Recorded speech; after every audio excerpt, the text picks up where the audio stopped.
Nos últimos dias, o tema mais tratado na imprensa e pesquisado nos buscadores da internet foi, sem dúvida, a eleição do presidente da República nos Estados Unidos e o sistema eleitoral que vigora naquele país. E pensando em esclarecer os principais pontos para a compreensão desse complexo sistema, o Damasco Educacional pediu para que eu gravasse um vídeo para vocês e eu estou aqui com essa missão.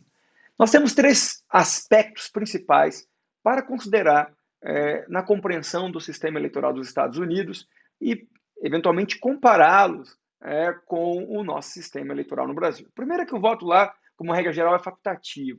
Os eleitores não são obrigados a comparecer às urnas. E numa eleição como a atual, em que os eleitores voluntariamente compareceram de forma maciça às urnas, é natural que as atenções da sociedade norte-americana estejam bastante voltadas para a definição do novo presidente da República, o que mostra a preocupação e o compromisso dos eleitores daquele país na escolha do candidato que melhor atenda os interesses da população norte-americana. O segundo ponto que nós precisamos considerar é que lá nos Estados Unidos nós temos um sistema eleitoral bastante diverso em relação ao sistema eleitoral no Brasil, por uma questão de organização federativa.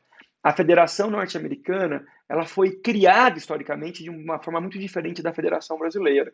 Nós temos nos Estados Unidos o chamado federalismo por agregação ou centrípeto, em que vários estados soberanos abriram mão da soberania para se tornar partes autônomas. E, portanto, desde o século XVIII, os estados da Federação Norte-Americana possuem uma autonomia muito mais apurada do que a autonomia que se dá aos estados que compõem a Federação Brasileira, que se formou de uma outra forma, que nós chamamos do federalismo por segregação ou centrífugo, em que o estado unitário, que era o império, se dividiu em várias partes autônomas.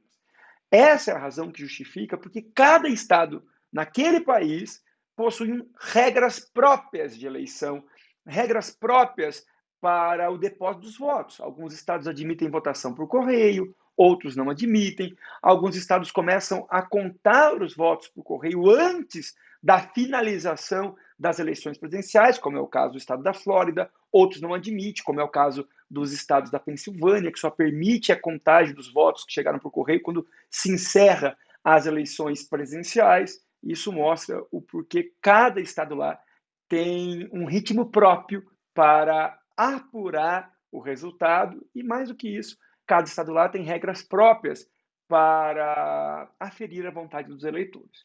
O terceiro e último ponto é o mais interessante, diz respeito à formação do colégio eleitoral. O colégio eleitoral é composto por delegados dos estados da Federação Norte-Americana. Esses delegados são autoridades públicas e personalidades políticas que no colégio eleitoral vão depositar o voto da população de cada um dos estados. Esse número de delegados varia conforme a população dos estados. Estados que têm uma população expressiva, como é o caso da Califórnia, contam com 55 delegados. Agora, estados com uma população mais reduzida, como é o caso do Alasca, tem apenas 3 delegados. Nós temos, portanto, no colégio eleitoral, uma concretização da realidade que vigorava no século XVIII, mais precisamente no ano da promulgação da Constituição dos Estados Unidos, em 1787, em que nós tínhamos uma realidade muito diferente da realidade atual, nos aspectos ligados à locomoção dentro dos Estados Unidos, ao acesso à informação e ainda à proteção das informações. Então, a população votava, na realidade, dentro dos estados e os estados enviavam até o colégio eleitoral os seus delegados para informar qual tinha sido o resultado do pleito, da votação em cada estado. Os delegados são obrigados a votar no colégio eleitoral de acordo com a maioria dos votos no estado.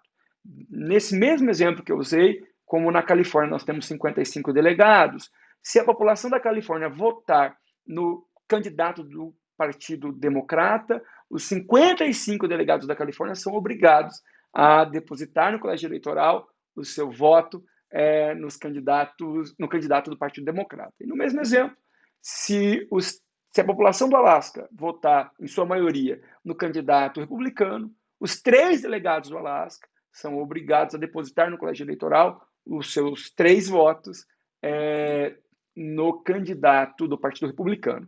Ao todo, existem 538 delegados, somando todos os estados da Federação Americana, e por isso que será considerado eleito como presidente da República o candidato que no colégio eleitoral conseguir obter 270 votos dos delegados, isto é, mais da metade dos votos dos delegados que compõem o colégio eleitoral.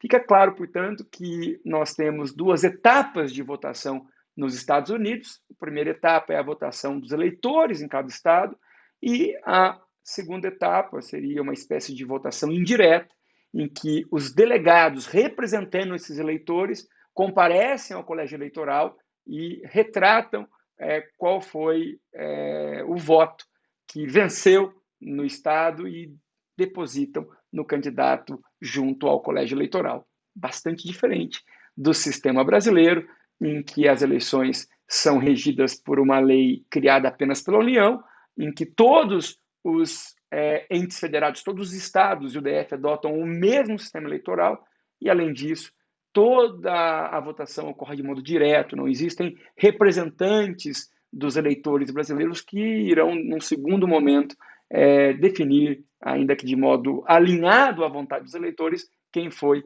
o candidato eleito. No Brasil, são os votos populares diretos que definem de uma vez por todas qual é o candidato eleito. E, por fim, nós não podemos esquecer que no Brasil a regra geral é que o voto é obrigatório, diferentemente nos Estados Unidos, em que o voto é facultativo.